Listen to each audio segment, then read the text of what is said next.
Hechos Ecuador, es la televisión, es la radio, es la voz del pueblo. Efectivamente, el día jueves para el gobierno y sus acólitos fue un día negro, ¿no? Porque perdieron la mayoría en el CAL y además no se logró aprobar el proyecto de ley que el Ejecutivo quería. Y aquí me permites hacer un pequeño recuento, porque lo nuestro, no, el informe de minoría no era una nueva ley, era una reforma a la ley actual. Por eso es que en la Comisión de Relaciones Internacionales que nos tocó tratar este proyecto, fue muy difícil unificarla. Aquí hay que recordarles que inicialmente el gobierno en mayo del 2021, a pocos días de haberse posesionado, la primera ley que envió el presidente de la República fue la ley de libertad de expresión. Una ley de apenas 18 artículos, una ley mal estructurada, mal elaborada, que incluso gozó de informes o hizo serias observaciones la unidad de técnica legislativa, donde decían que habían vicios de inconstitucionalidad en algunos de sus artículos. Es por eso que luego de esto, Fundamedios, la asambleísta Marjorie Chávez y el asambleísta Fernando Villavicencio presentaron un nuevo proyecto de ley, ya sí, con mejor estructura, ¿no? Con mayor amplitud, y fueron de a poco en las discusiones de la ley en la comisión recogiendo algunos aportes de varias organizaciones sociales, de las radios comunitarias, para tratar de obtener los votos para que el informe, posteriormente conocido como informe de mayoría, sea aprobado por el Pleno. Nosotros, y digo nosotros, me refiero a los tres compañeros asambleístas de nuestra bancada de la Revolución Ciudadana, siempre estuvimos en contra de este proyecto.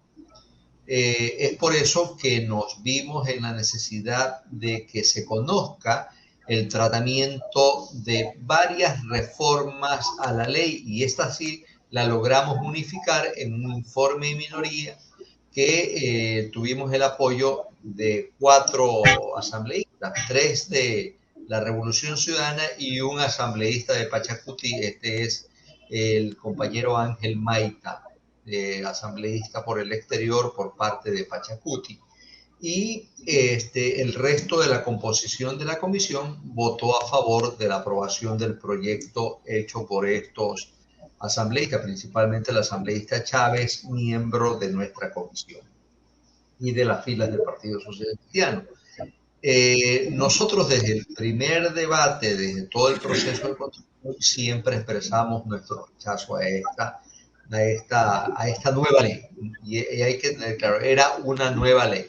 ¿Por qué? Porque la actual ley, la ley que se creó en el año 2013, siempre les incomodó a los grandes medios de comunicación. Es una ley que tanto les incomodaba que en el primer momento que tuvieron oportunidad en la asamblea anterior, en la asamblea de César Ritardo, al que usted antes decía, Richard, que ahora pretende ser alcalde de una ciudad de la provincia de Los Ríos, en ese periodo, en el gobierno de Moreno, con el apoyo de la gente de Guillermo Lasso, reformaron la ley y le vaciaron de contenido, le quitaron algunas cosas que para ellos les era incómodo. Y cuando digo ellos me refiero a los grandes medios de comunicación, a las grandes corporaciones mediáticas. Ellos no esperaron, no pensaron, la venían dilatando, uno porque no estaba en el país la asambleísta proponente, que era Marjorie Chávez, y al final el propio presidente se recogieron, nos dieron 8 días de plazo para que se recojan los aportes del segundo debate, ¿no? Esto se hizo, fue el viernes anterior la reunión de la comisión, se trató de condensar, es más, nos trataron de meter de contrabando algunas reformas que no fueron debatidas, que no fueron propuestas en el segundo debate, y por lo tanto en el Pleno no podíamos tratarla Recuerden, nosotros estábamos muy atentos, muy alertas y evitamos que introduzcan de contrabando algunas propuestas de otros asambleístas que que no se les había concedido el derecho de la palabra en esta comisión. Tanto fue incluso que el Ejecutivo había solicitado intervenir en el debate, en el segundo debate, y tampoco fui favorecido por el uso de la palabra, porque a veces hay una discrecionalidad por parte de quien dirige la presidencia en el momento que se dirige las sesiones, de dar a discrecionalidad la palabra. Esto fue conocido el día jueves de esta semana y al final no se aprobó el informe de mayoría, no tuvieron los votos suficientes, los votos necesarios, que son 70 votos para la aprobación de esta ley.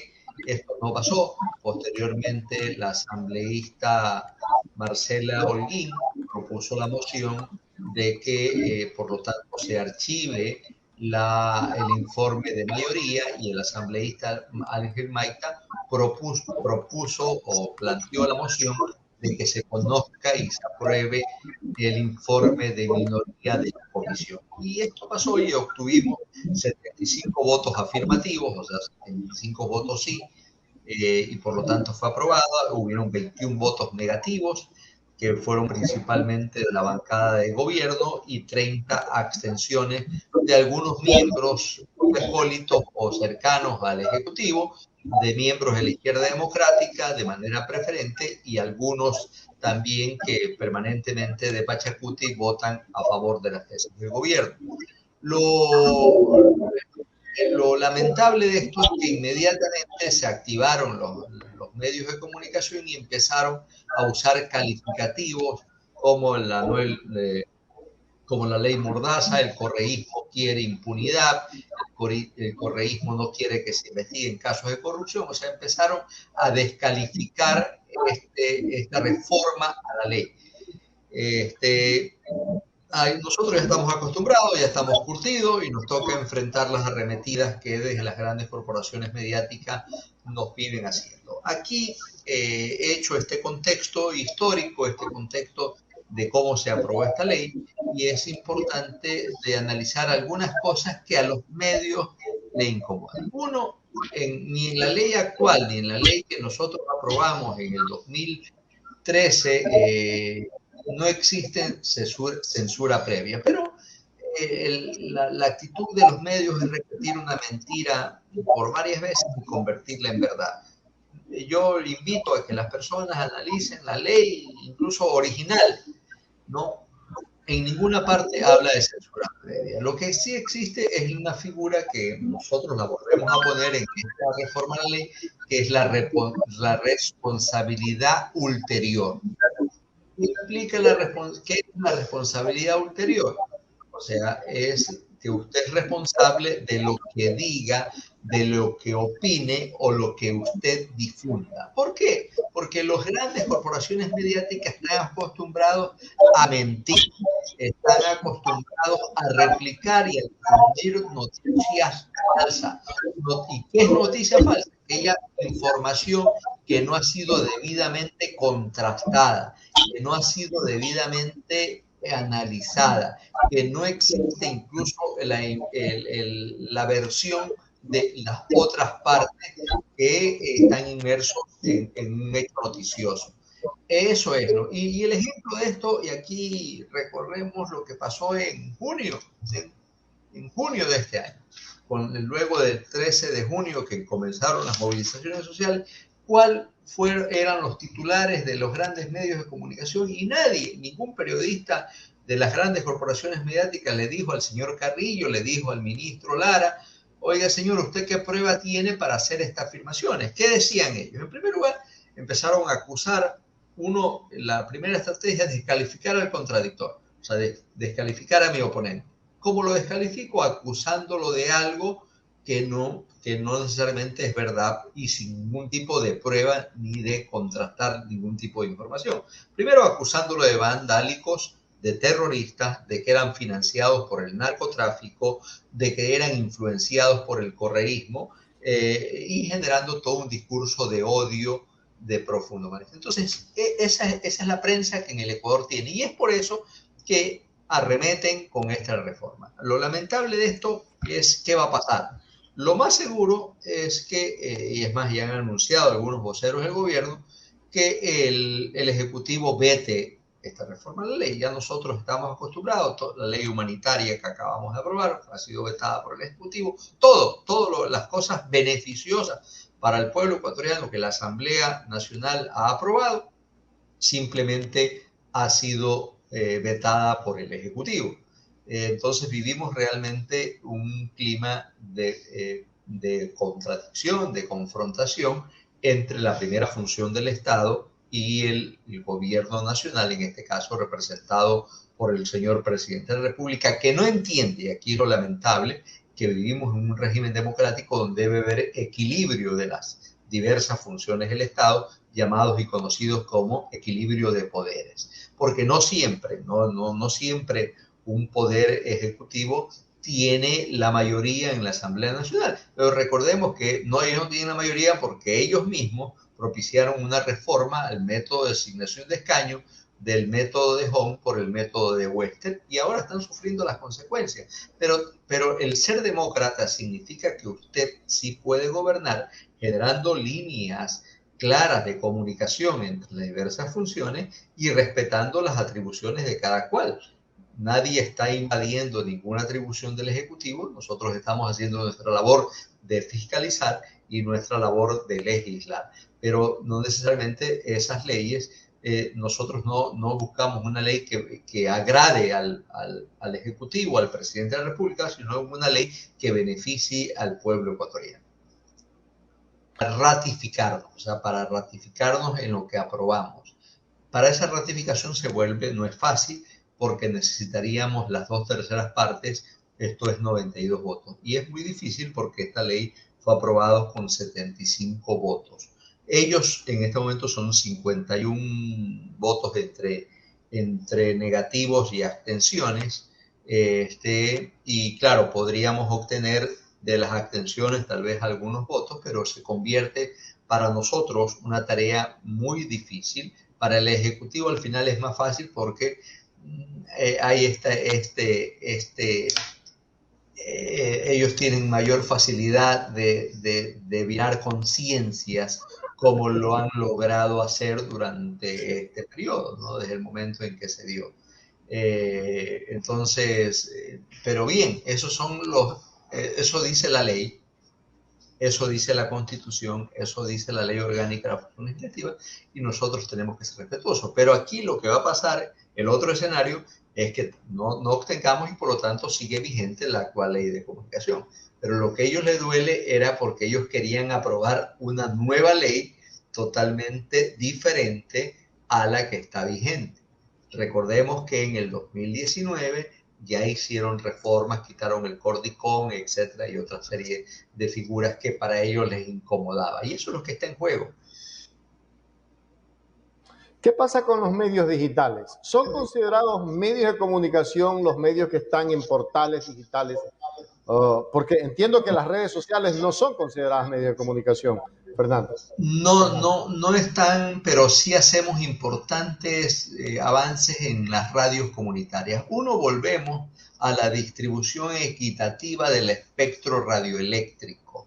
¿Por qué? Porque en la reforma que hicieron en el 2019 inclinaron la balanza hacia los medios privados y minimizando y quitándoles la distribución equitativa que existía antes, que era de 34, 33 y 33. Entonces, eso se garantiza. Y además hay algunas cosas muy interesantes en el fin de garantizar precisamente esta distribución equitativa, que incluso permite que exista una distribución equitativa en la inversión de la publicidad, una distribución equitativa de inversión de publicidad y propaganda de las instituciones públicas. ¿Para qué? Para que no se vaya todo. ¿Por qué? Porque los medios comunitarios, los medios públicos, también necesitan vivir, necesitan pagar la luz, necesitan una serie de cuestiones y necesitan subsistir. Entonces, la difusión de la publicidad pública debe ser distribuida de la misma forma como está compuesto el espectro radioeléctrico. Y esas cosas también les incomoda porque les van a ganar menos muy pocos medios que al final se llevan toda esa y evita que la pauta sea la que al final entre a primar, ¿no? Y digo la palabra pauta para recordar a este organismo que les mueve la pauta. Recordemos que el señor Lasso tuvo que pagar los favores del apoyo de los grandes medios de comunicación en la campaña, tanto en primera como en segunda vuelta, y es por eso que tú tienes a una serie de agnados y cognados de los dueños de los grandes medios de comunicación en puestos del servicio exterior ecuatoriano, para el lenguaje común en embajadas y en consulados del exterior representando al Ecuador. Y ahí podemos enumerar a una serie de medios y serie de personajes donde tienen a sus hijos, a sus sobrinos, a sus hermanos en estos puestos importantes de representación del Estado en el exterior, como son las embajadas y consulados. Le dijo, ¿qué hijo de puta? Le dijo el señor Vera al presidente de la Asamblea Nacional, y luego cuando vio que había metido las patas le dijo 1000 disculpas por la mamacita, no es mi intención. Pero el artículo 22 y 23 de esta ley orgánica de comunicación es clarísima, ¿no? Porque hay el derecho a la ratificación del 23 y el derecho a recibir una información de calidad. Ninguna de las dos cosas están cumpliendo los medios de comunicación tradicionales, Fernando. Por eso es que les incomoda esta reforma que hemos hecho, ¿no? Porque ellos siempre les ha molestado, entonces como no quieren, y no te olvides que vaciaron, porque había un consejo de comunicación en el proyecto del informe de minoría, que no, al final no tenía ninguna competencia. Esa ley, para mí, parafraseando en los temas económicos, era inspirada en el tema de dejar hacer, dejar pasar, ¿no? Y eso lo vivimos, o sea, la difusión de noticias falsas, de ofender. Yo sostengo una tesis amparada en la Declaración Universal de los Derechos Humanos, que es para mí tan importante. Uno, los derechos humanos son únicos e indivisibles, ¿no? Y tan importante es el derecho a la libertad de expresión, a la información, como el derecho a la honra y al buen nombre que tenemos todos los ciudadanos ecuatorianos. Entonces, por lo tanto, no es que un derecho humano prima sobre el otro, y no, todos son de igual jerarquía, igual valor y por lo tanto de igual cumplimiento. Y eso les molesta porque estaban acostumbrados a que el dueño de un medio, recordemos lo que era, yo siempre pongo el ejemplo de Puerto Viejo, que es la ciudad donde siempre he vivido. Aquí habían radios y ahorita volvieron nuevamente a esa práctica de la difamación, de la calumnia, de afectar incluso hasta la vida privada de un funcionario público o de un personaje público, ¿no? Y claro, el dueño del micrófono tenía libertad absoluta para decir lo que quiera, afectando no solamente a la familia, sino al buen nombre y a la honra que tenemos todos los ecuatorianos. Hechos Ecuador, es la televisión, es la radio, es la voz del pueblo.